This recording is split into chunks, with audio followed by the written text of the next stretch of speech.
Awesome. Thank you, Mr. Sloan, for coming here today, and I appreciate deeply the opportunity to ask you a question. The situation in Hong Kong has developed to the point where it should be untenable for most democracies around the world. And I understand that Mr. O'Toole, a main part of his platform is to support this Kanzuk agreement and reuniting the Commonwealth in a modern way. The people in Hong Kong were formerly members of our Commonwealth family, and they need our help right now. Would you, if you were Prime Minister, help liberate those people and repatriate, bring them back to the Commonwealth and bring them to Canada as refugees? Yeah, so I have said that we should allow people from Hong Kong to come to Canada under refugee status. That's been part of my platform as well. I do believe that we need to work with our allies to put more pressure on China and to do what we can to prevent this bullying that's going on not only in their backyard but elsewhere as well. And my follow-up is separate to that. It's in regards to your comments on supply management earlier today. A main point of Andrew Scheer running on supporting supply management was that he wanted support in Quebec. That utterly failed. The Conservative Party flopped in Quebec. What is the point of continuing on with that policy if it doesn't help us? It doesn't help the Conservative Party get seats in the province? Well, I support supply management because I don't think we have a good alternative for it. I think there's always room to look at different options, and I'm fine to look at them. But it is a tricky situation, as I mentioned, with subsidies in other countries, as well as the property that these farmers have invested in. So I'm not doing it for support in Quebec. I was in Quebec last week, and I was getting plenty of support on my immigration policy, which I neglected to mention tonight. But the Quebecers really love my idea to reduce immigration levels and give more control to the provinces. So for me, that's one of the biggest keys to Quebec. Thank you.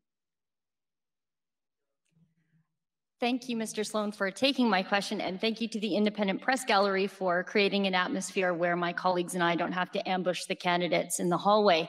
My first question for you, and you've spoken quite a bit about unity in the party and how you could be a unifier. My question is about the PPC voters and supporters. Is there a place for them in Derek Sloan's Conservative Party? Absolutely. I think that a lot of the things that I'm talking about speak very strongly to people who like the PPC. And I welcome them into our party, and I welcome them to join us to get Canada back to where it needs to be. And I hear from a lot of PPC people, and I think that, frankly, I think that I'm the only leader of all the candidates that is strong enough on the sovereignty issues to bring those people back into the party. Now, my follow-up question is, how do you make that happen? Because there is a lot of animosity, and I think a lot of that animosity comes from how the Conservative Party did treat them. I think they are Conservative voters and supporters, or they had been in the past. So my question to you is, how do you be ecumenical towards them to bring them back into the fold?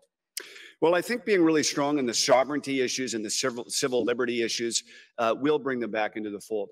Obviously, I have no animosity towards them, and I don't think they have any animosity towards me. So, like I said, I welcome them into the party. I hope that they do vote Conservative under Derek Sloan leadership, and I'd be happy to talk to them about that. Thank you. Thank you.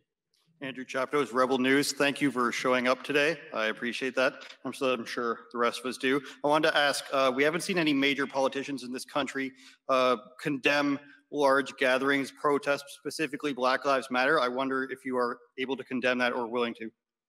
Well, I certainly think that one law needs to be followed by everybody. And so if it's illegal for you and I to have a large anti-mask or anti-lockdown rally, it should be illegal and condemned for others to do that as well. So I should go on to say, I don't agree with the complete lockdown method anyways, so I'm not going to condemn anybody. But it certainly has been hypocritical by our current leaders to condemn one type of protest but not another.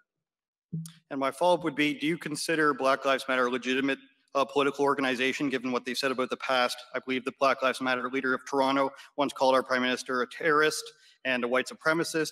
I just wanted to get your thoughts on them as an organization. Well, there's certainly an activist organization that, you know, in my view, has had leaders and other people involved with it that have said very incendiary things. So sorry, the mic was reverberating when you were talking. I think, did you ask me if they were a legitimate political organization? Yes. Yeah. I just want to get your thoughts on them. Right. Well, there's certainly a left-leaning organization that, again, has had people associated with it that has said very radical things. So I think that it would be fair for our media, and particularly the mainstream media, to be clear about that. Okay, thank you. Thank you.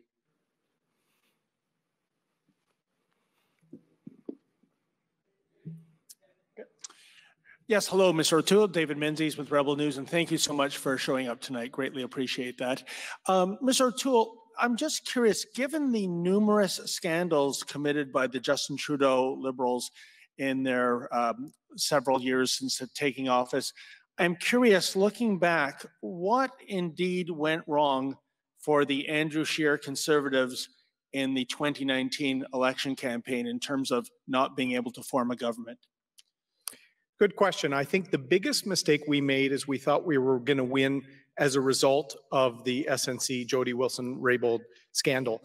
And we didn't actually put forward a vision, particularly for our economy, particularly some of the resource sectors that are struggling and leading to frustration and confederation. So we have to hold them to account for scandals. As the only candidate in this race, other than Derek and I, we can do this in the House of Commons on September 21st.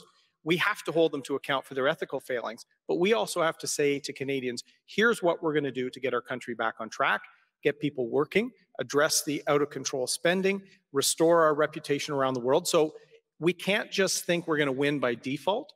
We have to take the fight to the Liberals, not just on ethics, but on ideas for the future of the country. Mr. O'Toole, do you think part of the problem when we look back with the hindsight of 2020 is that we have an increasingly left of center media in Canada right now that is increasingly being funded by the federal government, $1.5 billion for the CBC each year, $600 million bailout for the newspapers, money for the magazines, et cetera, et cetera. I am curious if you think that that was one of the factors in perhaps not giving the Conservatives a fair shake, and how would you plan to alter that kind of outcome if you are indeed the leader running in the next election? Well, I've run clearly since the beginning of the race before COVID, which now seems like a decade ago, but I've run clearly on ending the media bailout fund, which of course Justin Trudeau put his friendly supporters on the board to decide who gets the money. But I've also said I'm going to defund CBC television, English and digital. It's time to shake up the landscape. It's also why I support the Independent Press Gallery as well. We don't do things the way they were done 50 years ago and have the government competing with the private sector, particularly on digital and television, and then a few years later, the government to bail out the media in the private sector that they hurt. I think that will help shake up the landscape, as is the Independent Press Gallery. As I said in my conversation with Andrew, some of the best examinations of the debates in Parliament don't take place in Hansard or the press gallery. It's making sure that Canadians can hold their elected officials to account and making sure there's a broad cross-section of viewpoints in the media. And that's what I think my platform represents. And I think I'm excited because the more we can get our message to voters, the better. Thank you, sir. Hi, thanks so much for being here tonight. I'm Drea Humphrey with Rebel News. And my question for you today is, if vaccines do end up becoming mandated by Justin Trudeau or health authorities, what do you think will happen and should happen to those who refuse to take the vaccine? Well, I think, people should never be forced to do anything in a modern democratic society. What I think we haven't had in Canada is a proper and responsible debate on a whole range of things, including masks. In fact, Derek was attacked for questioning the chief public health officer. I was critical of the Trudeau government for not talking and debating about masks. The vaccine issue will be even more important, where people will have to see the evidence, see the clinical studies, and be able to make a decision. with rights and responsibilities, that gives free choice, which I defend and support. But it may, as people make that choice, there may be responsibilities that flow from it that limit their ability in some circumstances. If we're in a second wave or major social distancing decisions come back, we will have to weigh how many people have been immunized to see if we have a herd immunity approach. I try and study the science, but I think in a democratic society like ours, there is not a forcing of anything on anyone. I'm here today at the inaugural Independent Press Gallery bringing you the coverage on the debate. This is in Toronto, but if I lived in Alberta, I wouldn't be part of this because right now the Rebels have been banned from doing so. So if you want to see the documents and learn more about this, you can head to letusreport.ca and be a part of helping us be a voice.